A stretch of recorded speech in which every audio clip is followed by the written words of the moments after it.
All right, hello everybody. Today I'm going to tell you all about the birdinghotspots.org website, what it is, what information you can get from it, and how you can help make it a really awesome tool for the birding community. So it's a website that was created by Ken Ostermiller and Adam Jackson. It's run by them and a team of other volunteers. And the whole point of the website is to collect tips, information, about birding hotspots from local birders, other sources of information, and then combine it with the power of and data of eBird, essentially creating this crowdsourced bird finding information that's really first class out there on the web. OFO has partnered with the website to organize Ontario birders to help fill in the information for Ontario birding hotspots. So we're excited about it. We hope that you'll be as excited as we are. So to get started, to find the Birding Hotspots website, it's just birdinghotspots.org. You can see it up there on the top of my web browser, so it's easy to get there. It's also available under the Finding Birds menu on the OFO website. When you get to the website, you'll see really prominently that search bar right in sort of the middle beside the indigo bunting.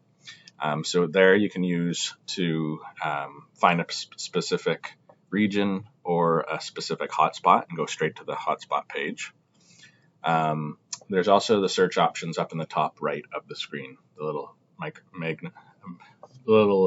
magnifying glass and the Explore Hotspots thing. There's also a little login button. Don't worry about that. That's just for people who are editors on the website. So you're going to see the search bar. You can use that to get right to a hotspot.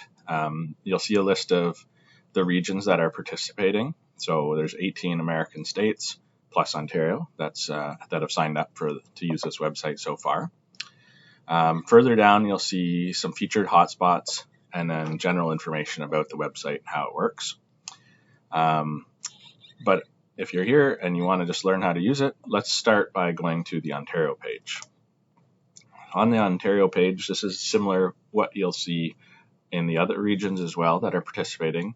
You're going to see a map of the different regions. So this is the 50 what eBird calls counties in Ontario. It's regional municipalities, districts, counties, things like that. So you can hover over these and click on a particular region if you're interested in going straight to that page. You're going to get some general stats like the total number of hotspots in Ontario, how many have photos so far, how many have content. So we still got a long way to go, as you can see. You can click on the Explore Hotspot map. That'll take you straight to a map where all the hotspots are visible. There's also some options up here underneath where it says where to go birding in Ontario. If you click the Find Hotspots, there's links to specific features on this website related to Ontario. So things like the map, list of top hotspots, things like that. The next set of options are options to go straight to eBird for the region. So you could go to the hotspot map on eBird. You could go to recent visits for Ontario. You can go see the bar chart. And there's a quick link to the different seasonal bar charts. So things like that. Scrolling down, you see the top hotspots in Ontario. These are grouped from most species to fewest species. So right at the top is Point Pelee National Park, and then the tip of Long Point. You can view more by clicking View More. It's only going to show you the top 10 to start. Then there's a little bit more information.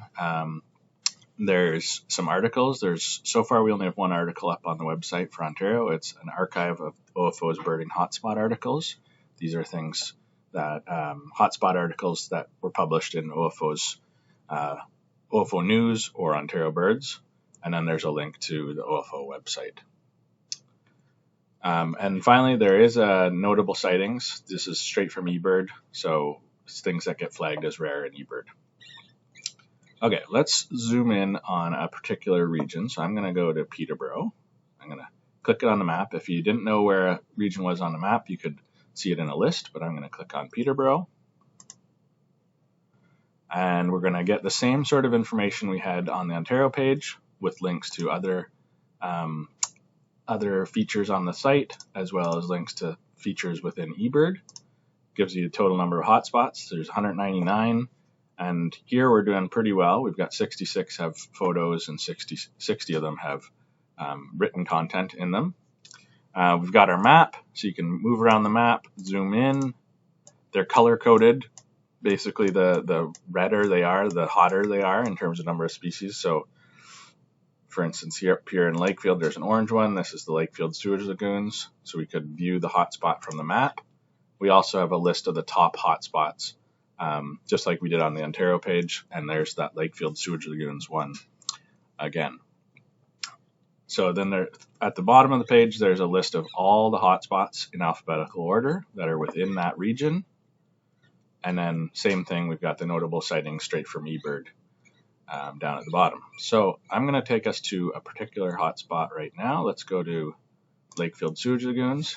And so this is what you're going to see on a typical hotspot page.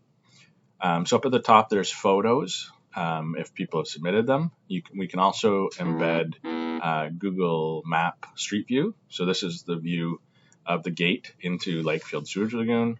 If there's more than one photo, there will be a little arrow, so we can click to see if there's any more photos. There's a photo that is showing some of the habitat at the lagoons. If you click on a photo, you'll see a little photo caption. So this is the view of the north cell, looking east towards the trees, and photo taken by Dave Milsom. And then, so that's the only photo we've got on top of the street view. I'll close the photos. Then on the page, this is where people that are local birders really come in. It's got the address, and then information has been filled in by local birders. So some tips, important information about the location. So in this one, that's bolded because it's very important we don't park in front of the gate. There's no real trails, but there is a single gravel trail around the outside.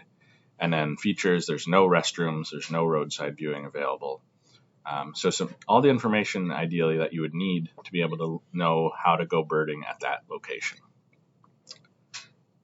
I'm going to go back to our Peterborough page. There is a thing called group hotspots, which is really handy to know about. So I'm going to go to group locations within the Peterborough page. And so what a group location is you'll be familiar with this from eBird. There are locations where they're sort of like grouped into smaller sub-locations. So a good example would be something like Point Pelee National Park, where it's got all the different locations like Tilden's Woods Trail, it's got the Tip, it's got the Woodland Nature Trail, all those things. So we group those into groups within this website. So in Peterborough, we've got a couple. We've got Petroglyphs Provincial Park and Trent University. So if you click on one of the groups, it'll show you all the locations that are part of that group. So in Petroglyphs, we've got 5 different sub-locations, and then there'll be general information about the whole group. So in this case, we've got some maps showing the different trails, information about how to access the different trails, things like that. So this is handy in for some of those locations where there's lots of sub-locations and most of the information might be in the group. If you clicked on a location and it was part of a group, you'll see a little link here that says Petroglyphs Provincial Park, or see all hotspots at Petroglyphs PP. That's how we get to the group if there was a group. So it's a really awesome website. I hope you check it out. Hope you use it to help you plan your next birding trip. But we also need your help.